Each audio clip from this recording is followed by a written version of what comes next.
ये फिर से फ्रेश वोटर लिस्ट ये जो है बनाएंगे केवल मात्र 25 दिनों के अंदर। ये इम्पॉसिबल है। 8 करोड़ लोगों का आप डोर टू डोर कैसे जाओगे? ये पूरी तरीके से साजिश है। और जब आखिरी बार ये हुआ था तो लगभग 2 साल लगे थे इस प्रक्रिया को पूरा करने में, तो ये 25 दिन में कैसे प्रक्रिया पूरी कर लेंगे? ये नीतीश जी को डर हुआ, भाजपा को डर हुआ कि ये चुनाव हार रहे हैं तो गरीब, पिछड़ों, दलितों, बहुसंख्यकों का वोट काटो, अल्पसंख्यकों का वोट काटो और जो है साजिश के तहत चुनाव जीतो। बीजेपी जब जब हारती है तब तब ऐसे ऐसे कॉन्स्टिट्यूशनल इंस्टीट्यूशंस को आगे किया जाता है और उस इंस्टीट्यूशन में आरएसएस के लोगों को बैठा करके ये पूरी तरीके से हमारे संविधान और लोकतंत्र के खिलाफ है। देखिए, अचानक से ये कदम उठाया गया है। पहले ये इलेक्शन कमीशन के शेड्यूल में नहीं था और इतना बड़ा कदम उठाया गया है, हमको याद भी नहीं है कि आखिरी बार इतना बड़ा कदम कब उठाया गया। और ये फिर से फ्रेश वोटर लिस्ट ये जो है बनाएंगे केवल मात्र 25 दिनों के अंदर। ये इम्पॉसिबल है। 8 करोड़ लोगों का आप डोर टू डोर कैसे जाओगे? आप डॉक्यूमेंट्स ऐसे मांगे जा रहे हैं जो गरीबों के पास है ही नहीं। और सबसे पहली बात, ये बाढ़ से हमारा बिहार 73% क्षेत्र जो है वो डूबा रहता है, ग्रसित रहता है, त्रस्त रहता है।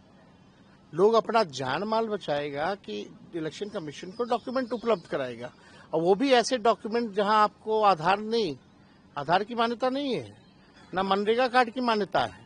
आपको प्रमाणित करना पड़ेगा, अपने माँ बाप का बर्थ सर्टिफिकेट भी देना पड़ेगा। कितने हमारे माता पिता जो गरीब है उनका बर्थ सर्टिफिकेट है, कहाँ से लाएंगे वो लोग? ये पूरी तरीके से साजिश है।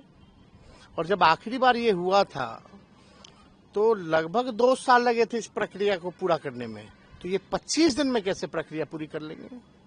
ये साजिश की बू है। ये नीतीश जी को डर हुआ, भाजपा को डर हुआ कि ये चुनाव हार रहे हैं तो गरीब, पिछड़ों, दलितों, बहुसंख्यकों का वोट काटो, अल्पसंख्यकों का वोट काटो और जो है साजिश के तहत चुनाव जीतो। अभी ये लोकतंत्र में, संविधान में गरीबों को एक ही अधिकार है, वोट का। वो भी वोट का अधिकार ये छीनना चाहते हैं। वोट का राज मतलब छोट का राज, ये अधिकार को ये लोग छीनना चाहते हैं। अभी वोट का अधिकार, वोटिंग का राइट छीनेंगे, बाद में पेंशन छीनेंगे, उसके बाद में राशन छीनेंगे। ये लोगों का एजेंडा साफ दिखाता है कि बड़ी साजिश है, बू आ रही है।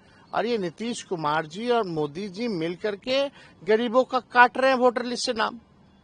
ये अन्याय है, इस अन्याय को हम लोग सहने वाले नहीं है। महाराष्ट्र में भी देखा गया था, आप विपक्ष ने उठाया था सवाल कि ये जो इलेक्शन कमीशन है वो जो वोटर लिस्ट बनता है उसमें खेला हुआ था। बहुत गरीब ऐसे हैं जिनका आधार कार्ड भी नहीं बना हुआ है, लेकिन आधार कार्ड भी इसमें मान्यता में नहीं है। अभी कुछ दिन पहले ही इलेक्शन कमीशन आधार कार्ड को लिंक कर रही थी ताकि डुप्लीकेसी ना हो लिस्ट में, तो इसमें आप क्यों आधार कार्ड को नहीं इंक्लूड किए? पहला सवाल। ये अन्याय हो रहा है। तो आपको शक है कि कहीं ना कहीं ये सब जो हो रहा है कहीं ना कहीं चुनाव को हैम्पर किया बीजेपी जब जब हारती है तब तब ऐसे ऐसे कॉन्स्टिट्यूशनल इंस्टीट्यूशंस को आगे किया जाता है और उस इंस्टीट्यूशन में आरएसएस के लोगों को बैठा करके ये पूरी तरीके से हमारे संविधान और लोकतंत्र के खिलाफ है।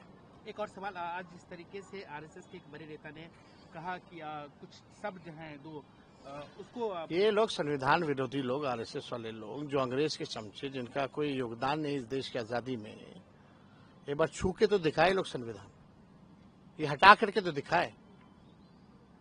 आप प्रिएम्बल्स में से सोशलिस्ट शब्द हटा दीजिएगा, आप सेक्युलर शब्द हटा दीजिएगा। यही इनका असली एजेंडा है। दे भाजपा के लोग जवाब इस पे। वो संविधान में छेड़छाड़ नहीं करने की बात कर रहे हो। ये लोग सब आरक्षण खत्म कर दिया, सब कुछ जो है निजीकरण कर दिया गया, स्वतः आरक्षण खत्म कर दिया। ये लोग आरक्षण विरोधी लोग हैं, ये लोग संविधान और लोकतंत्र विरोधी लोग हैं। बिहार के लोग इस बार करारा जवाब देंगे इन लोगों को।